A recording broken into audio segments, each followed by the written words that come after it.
Hola, Dios les bendiga, bienvenidos a la clase número 13 de libros poéticos. En este día comenzamos a leer lo que es Eclesiastés.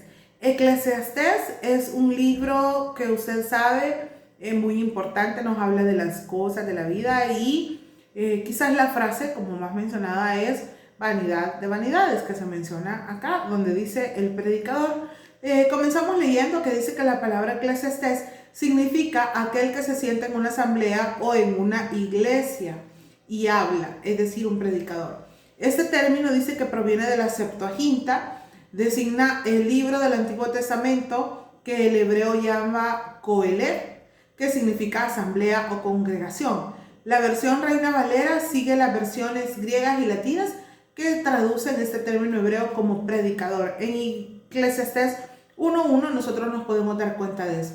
El autor es identificado como el hijo de David, rey de Jerusalén, debido a que Salomón fue el único hijo inmediato a David que fue rey sobre Israel, reinado en Jerusalén. Pueden haber pocas dudas de que se refiere a él. Significa que estamos hablando que el autor, ¿verdad?, se refiere más que todo a que es Salomón. Dice, la seguridad de que Salomón escribió este libro lo podemos encontrar comparando por medio de las escrituras las circunstancias particulares relacionadas con la vida de este gran monarca. Y ahí tenemos 2, 4, 6 citas bíblicas que sería bueno que ustedes leyeran para comprobarlo. Luego dice que se cree que la ausencia de afirmaciones explícitas de paternidad salomónica, como las halladas en otros libros, lo que hace es que Salomón, o son el cantar de los cantares, que es de Salomón, o los salmos de Salomón, no es de extrema importancia, ya que Coelet, que es la palabra griega para Eclesiastés, cuando se menciona aquí Coelet, estamos hablando de Eclesiastés. Dice, utiliza una manera comprensible, dando información anterior en lugar de un nombre propio. Eclesiastés 1:12 viene a ser la pieza de evidencia más importante para argumentar su paternidad. El escritor dice, yo fui rey. Así se dice que Salomón ya no era rey cuando este texto fue redactado.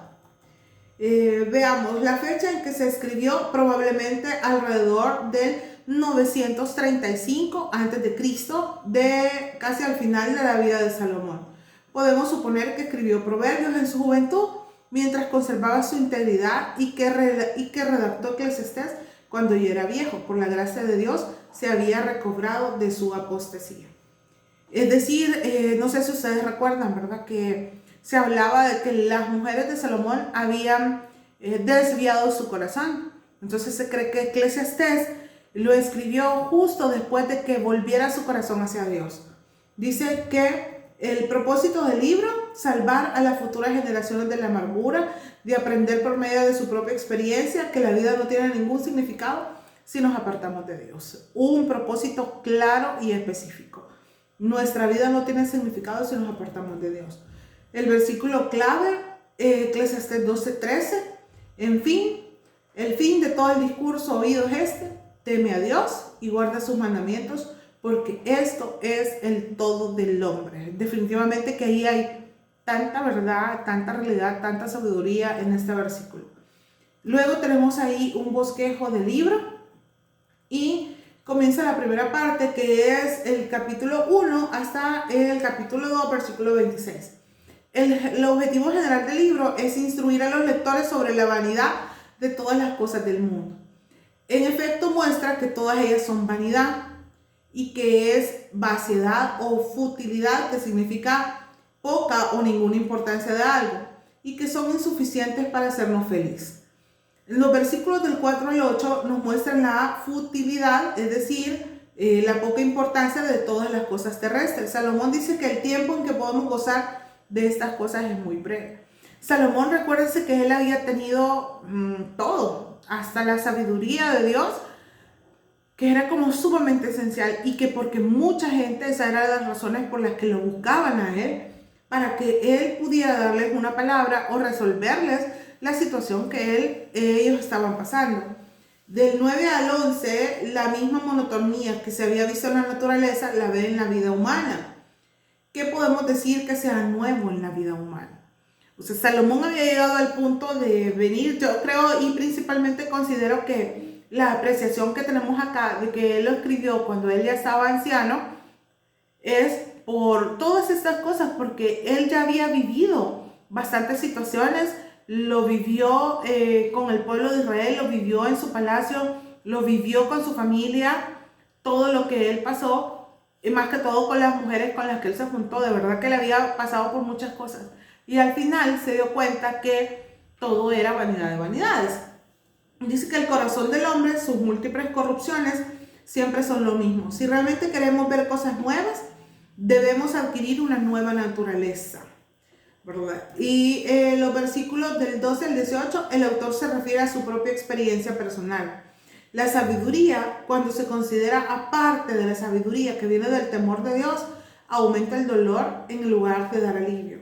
Se trata de la sabiduría humana, orgullosa. Destrona a Dios y deifica al hombre. Y eso lo vemos en los versículos del 12 al 18 del capítulo 1.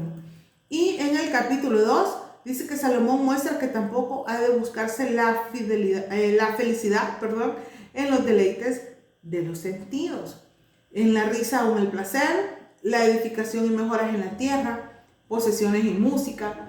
Alcanzó las cuotas más altas en cuanto a poder y sabiduría. Y en conclusión, ¿verdad? En el versículo 11, nadie puede llenar el vacío de tu corazón. Definitivamente que Salomón se había dado cuenta de eso. Él empezó a examinar cada circunstancia que él había vivido, cada momento, y a decir, no soy nada si Dios no está conmigo. Eso fue el resumen de todo. O sea, todas las cosas que se tienen son pasajeras. De verdad que no deberíamos de ponerle como tanto amor a lo material, pero nosotros como seres humanos somos así y lo hacemos, ¿verdad? Pero lo principal para nosotros tiene que ser la parte espiritual, prepararnos en esa área, ayudar a otros en esa área. Y luego más adelante, pues Dios sabrá qué es lo que nos va a ir dando. Estamos hablando de materialmente, ¿verdad? Pero cuando nosotros vemos este inicio de Eclesiastés, en realidad sí es sumamente interesante darnos cuenta que se tuvo que escribir un libro que nos dice que la vida no es nada si nosotros no venimos y buscamos a Dios. Gracias por llegar hasta acá. Que Dios les bendiga.